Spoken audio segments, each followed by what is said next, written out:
Hello students, আমি Nitish sir জ্ঞানজ্যোতি coaching সেন্টারের পক্ষ থেকে তোমাদের প্রত্যেককে জানাই আরো একবার স্বাগত। তো স্টুডেন্টস, আজকে আমি তোমাদেরকে করাবো যে বিষয়টা, সেটা হচ্ছে নর্থ বেঙ্গল ইউনিভার্সিটির আন্ডারে যে সমস্ত ছাত্রছাত্রীরা এনইপি 4 ইয়ার আন্ডার গ্র্যাজুয়েট প্রোগ্রামের অধীনস্থ থার্ড সেমিস্টার মেজর হিসাবে বাংলা নিয়ে পড়াশোনা করছো, আজকে বাংলা মেজর 4-এর যে সাজেশনস নিয়ে আমরা তোমাদের সঙ্গে আলোচনা করব। এবং এই যে সাজেশনসটা রয়েছে এটা সম্পূর্ণই ডালিয়া ম্যাডামের তৈরি করা এবং আমাদের এক্সপার্ট যারা রয়েছে তাদের তৈরি করা সাজেশনস। তো স্টুডেন্টস, তোমাদেরকে বলে রাখি ইতিমধ্যে যে আমাদের সেন্টারে কিন্তু অনলাইন ক্লাস কিন্তু অ্যাভেলেবেল চলছে। তো তোমরা যদি চাও যে অনলাইন ক্লাস যদি জয়েন করবে, এই সেমিস্টার তো শেষের দিকে, পরবর্তী সেমিস্টারের জন্য যদি জয়েন করতে চাও প্রথম থেকে জয়েন করতে পারো এবং ডালিয়া ম্যাডাম তোমাদেরকে ক্লাসগুলো নেবেন। এবং তোমরা জানো যে ডালিয়া ম্যাম একদম রীতিমতো ক্লাসগুলোকে কিন্তু প্রত্যেকটা ক্লাসই তোমাদেরকে নিয়েছে। এবং একটা গুড নিউজও তোমাদের দেওয়া আছে, যেটা হচ্ছে ডালিয়া ম্যাডাম সদ্য পুত্র সন্তানের জন্ম দিয়েছে।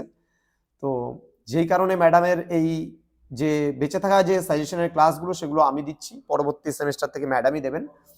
তো যাই হোক, তো ম্যাডামের যে অপরিপূর্ণ যে কাজটা রয়েছে সেটা আমি তোমাদেরকে সাজেশন দিয়ে কমপ্লিট করছি। তো অবশ্যই এই সাজেশনগুলো ভালো করে পড়বে, অবশ্যই তোমরা কমন পাবে। হ্যাঁ, তো 2 এবং 3 মার্কসের তোমাদের কোশ্চেন প্যাটার্ন অনুযায়ী যেগুলো পড়তে হবে সেগুলো কিন্তু অবশ্যই প্রথমে আমরা আলোচনা করব আজকে পার্ট 1 ভিডিওটাতে।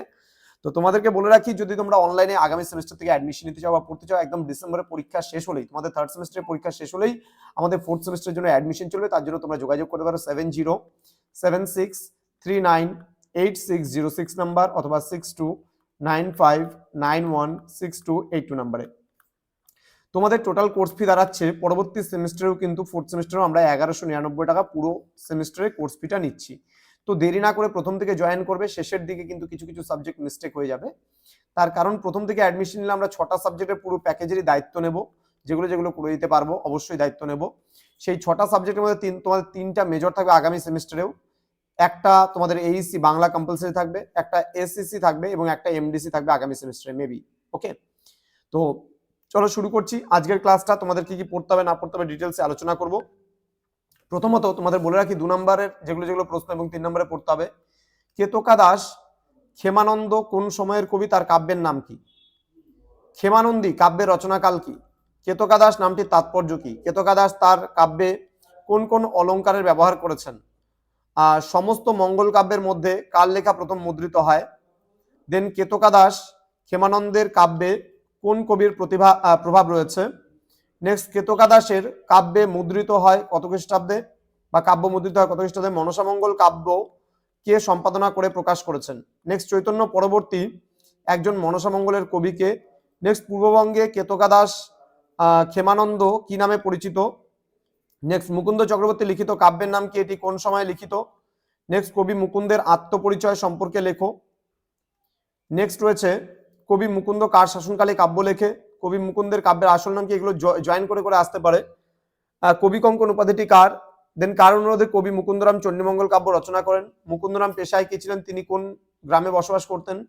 চণ্ডীমঙ্গল কাব্যে একজন ঐতিহাসিক ব্যক্তিত্বের নাম আছে কি? ময়মনসিংহ গীতিকাকে প্রথম সংগ্রহ করেন এবং কার সম্পাদনা কে করেন? ময়মনসিংহ গীতিকা প্রকাশ করেন কে, কত খ্রিস্টাব্দে? ময়মনসিংহ গীতিকার দুটি উল্লেখযোগ্য পালার নাম কি? ময়মনসিংহ গীতিকার বিষয় কি? মুহুয়া পালাটি কে রচনা করেছিলেন? নেক্সট রয়েছে ময়মনসিংহ গীতিকা ইংরেজিতে কে অনুবাদ করেছেন? ময়মনসিংহ গীতিকার প্রথম সংগ্রহক কে? কোন পত্রিকায় গীতিকার গুলি প্রকাশিত হয়েছে? ময়মনসিংহ গীতিকা কটি খণ্ডে কতগুলি পালা রয়েছে?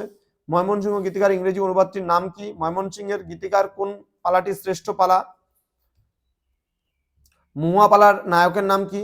ময়মনসিংহ গীতিকা কি ধরনের সাহিত্য? কোন সময়ে কার ময়মনসিংহ গীতিকা রচনা করেন? দেখো, এই পার্টটার মধ্যে ম্যাডাম যেটা বলেছেন, এই পার্টটার মধ্যে কিন্তু প্রচুর প্রশ্ন অ্যাকচুয়ালি হয় তোমাদের, এবং এই পার্টটা যদি খুঁটে খুঁটে না পড়ো পরীক্ষায় কিন্তু কমন পাওয়াটা একটু ডিফিকাল্ট হয়ে যায়। তো স্টুডেন্টস, তোমাদেরকে বলে রাখি যে যারা এখনো চ্যানেলটিকে সাবস্ক্রাইব করনি, পরবর্তী সাজেশনস গুলো পেতে অবশ্যই চ্যানেলটিকে সাবস্ক্রাইব করে পাশে থাকা বেল আইকন অল প্রেস করে দাও, যাতে নেক্সট টাইম থেকে কোনো ভিডিও আপলোড করলে তার নোটিফিকেশন তুমি সবার আগে পেতে পারো। এছাড়া তোমরা যারা ভাবছো যে অনলাইন আমাদের ক্লাস জয়েন করবে, তারা অবশ্যই যোগাযোগ করতে পারো আমাদের অফিসিয়াল নাম্বার। দেখা হচ্ছে আরো একটা নতুন ভিডিও নিয়ে। তোমরা প্রত্যেকে ভালো থেকো, সুস্থ থেকো। Thank you so much. Thanks for watching after all. Thank you.